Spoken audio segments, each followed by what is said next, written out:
Hi, I'm Martin from Lazer, and this is our VW Amarok featuring our new Lazer twin lamp roof pod. This roof pod is designed for the current gen VW Amarok and the current gen Ford Ranger.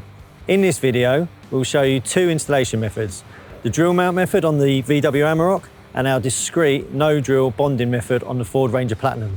So let's get into it.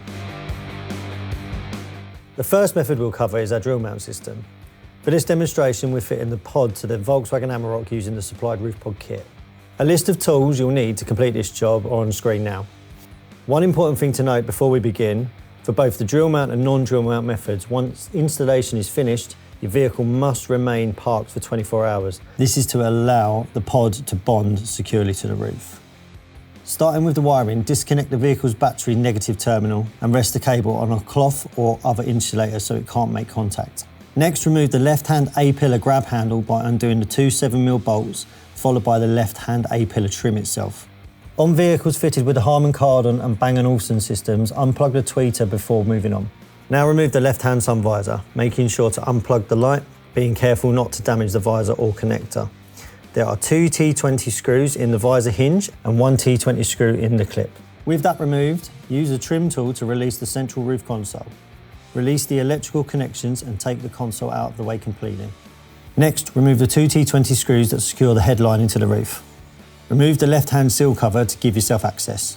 In the engine bay, find a suitable location to mount the relay holder and then clip in the relay base.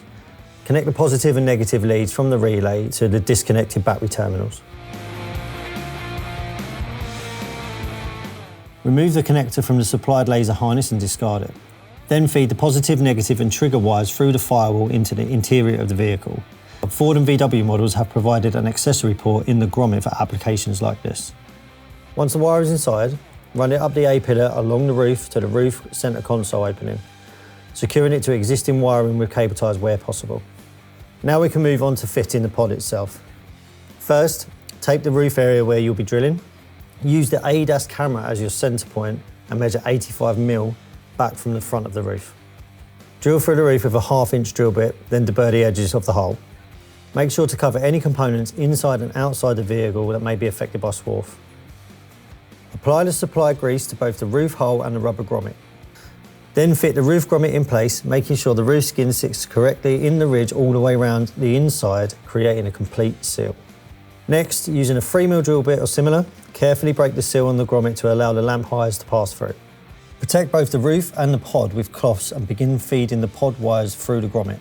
This will be tight, so use the leftover grease to help the wires slide through and to keep the seal watertight. Apply the positioning guides to the roof, but please note that final production versions may look slightly different from the examples shown here. Clean the roof and the pod with the supplied 3M cleaning wipes. Apply glue to the 4 channels on the underside of the pod and peel off the red backing from the pre-applied VHB tape. Once the glue is applied, it's important not to leave it exposed to the air for too long, as this could cause the glue to skin over, so application of the pod must happen as quickly as possible. With the help of another person, carefully place the pod onto the roof, aligning it with the positioning guides.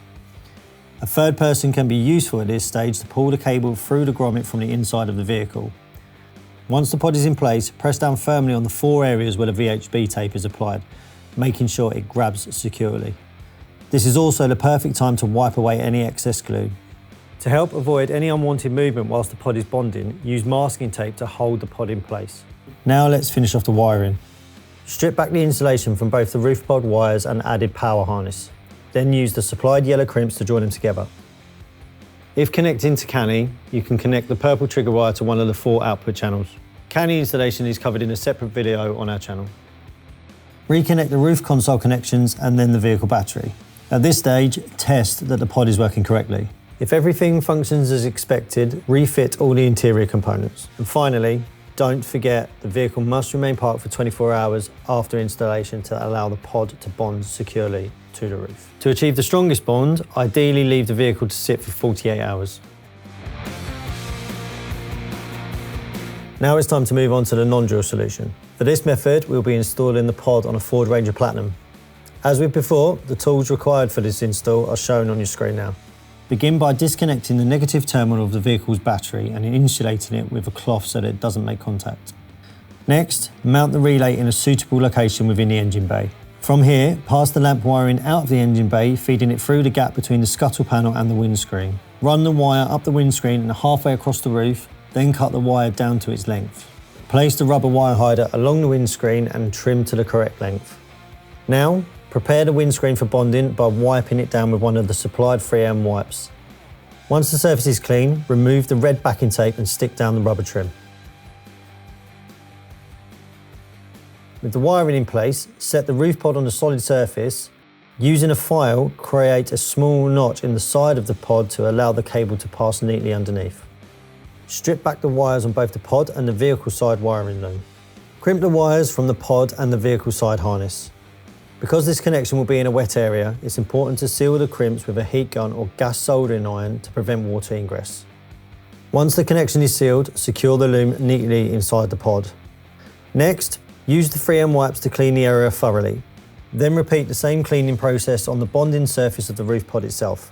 Now the roof is clean, if your vehicle does not have roof rails, attach the supplied positioning guides. Apply glue to the 4 channels on the underside of the pod. Don't worry if some glue squeezes out of the pod when pressed down, we'll clean that up shortly. Now remove the red backing from the pre-applied VHB tape on the pod. With the help of another person, carefully place the pod down onto the vehicle. If it does have roof rails, position the pod 10mm back from the front edge of the roof.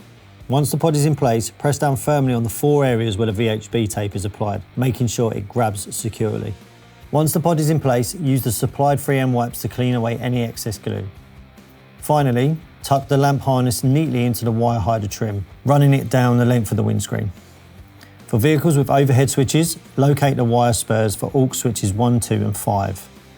On this Ford Ranger, we'll be using aux 5 to activate the pod, which is the green and brown wire. Connect the relay trigger wire to the green-brown wire or an aux switch wire of your choice. If your vehicle uses CANI, you can run this wire to the CANI harness.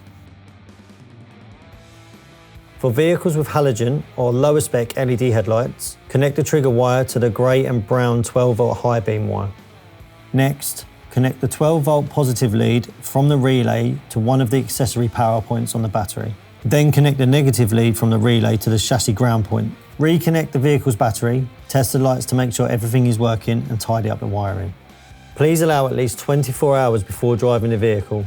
To achieve the strongest bond, ideally leave the vehicle to sit for 48 hours. And that's everything you need to know about installing your Lazer Lamps roof pod using both the drill and non-drill methods. We hope you found this guide useful, and if you have any questions about the installation or about any of our other products, please don't hesitate to get in touch using the contact details on our website.